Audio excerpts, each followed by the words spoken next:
you people come nearer, I show you how proper harvesting is being done. I told you the other time that when you harvest coke, you don't pull, because when you are pulling, you destroy the cushion.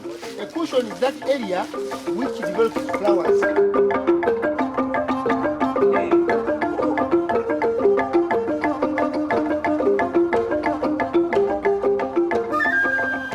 This is gold. When somebody really harvests this one, don't throw them away, because they say coke was defined as being God's food, according to literature behind there. Cocoa directly supports over 15,000 households in Uganda. Fermentation is one of the vital steps that ensure the development of chocolate flavor precursors and thus determines the quality of resultant chocolate and price offered to farmers. I am working for a company called African Trade Winds. We are buying cocoa from different locations in Uganda, and we have been buying cocoa beans from Mr. Luanga. He's a farmer himself, but he also buys from the area, other farmers in the area. Major exporters in Uganda do bulk the cocoa from the small-scale farmers to do the bulk fermentation. The currently used fermentation methods require huge volumes of cocoa pulp to achieve the desired quality, leaving small-scale farmers with no option but to sell their cocoa at a low price. Those boxes you see, the big ones, they accommodate 1,000 kilograms.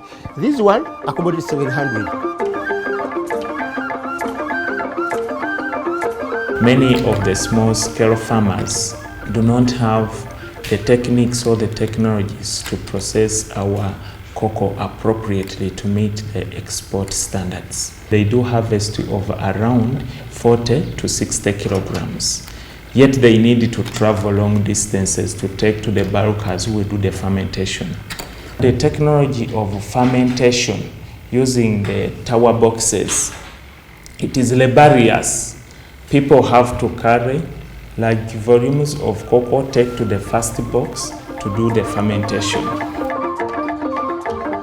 Given the fact that they cannot do on-farm fermentation, they end up selling fresh pulp to the exporters, and they are losing a lot of money. We want to increase their capacity to do ferment their cocoa on farm, such that they earn that extra pay. We are trying to mimic the processes that cocoa undergo when it is being fermented using the story fermentation boxes. Here we have been taking 7 days to ferment a coke. So we mimicked the same for this single fermentation box. The first 2 days we leave the cocoa untampered with. After the second day we do the turning using the hand crank, and that is done for the subsequent days. And a single box just take 4 days, as I have told you. Dried, say for 4 days. Within 8 days of cocoa is already with him. During cocoa fermentation, a lot of waste is generated that can be detrimental to the environment by affecting soil health.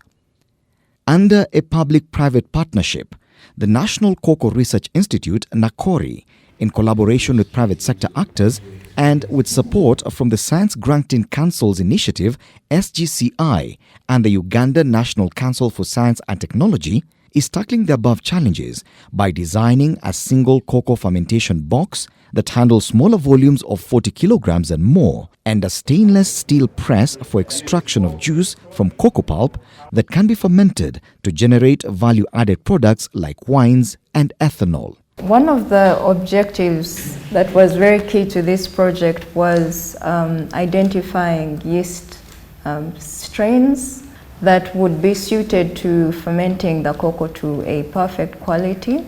Especially now when it comes to the tower box and the issues around it, our intervention would then be a smaller box that can take smaller volumes but is also user-friendly.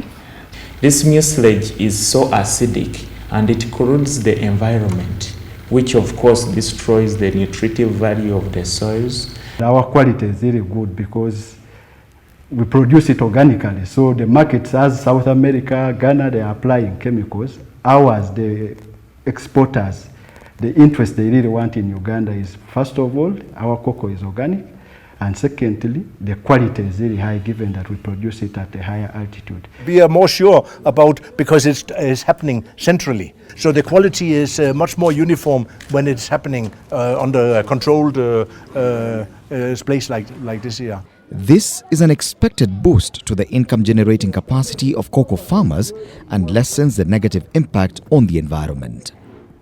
We also need to upscale this project to other cocoa producing districts in the country. We will be able, I think, to file the IP, and this we expect we'll do in guidance with the National Council of Science and Technology guidance. Yeah, we'll consult them much more there. The narrow policy seems to be leaning more towards the public interests. So we want to see whether now the issue of how to harmonize the public and private interests within narrow itself has been now resolved within that policy.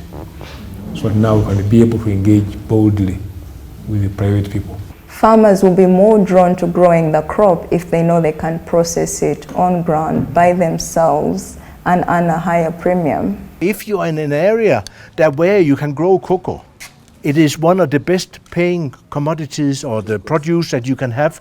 It is paying better than other things that you can find. This fermentation box, now it makes it even easier because the fermentation, the farmer has been carrying 800 kilograms to a fermentary box. Whenever Mr. Luanga is fermenting it through his system with the boxes, we are sure that it has been properly fermented.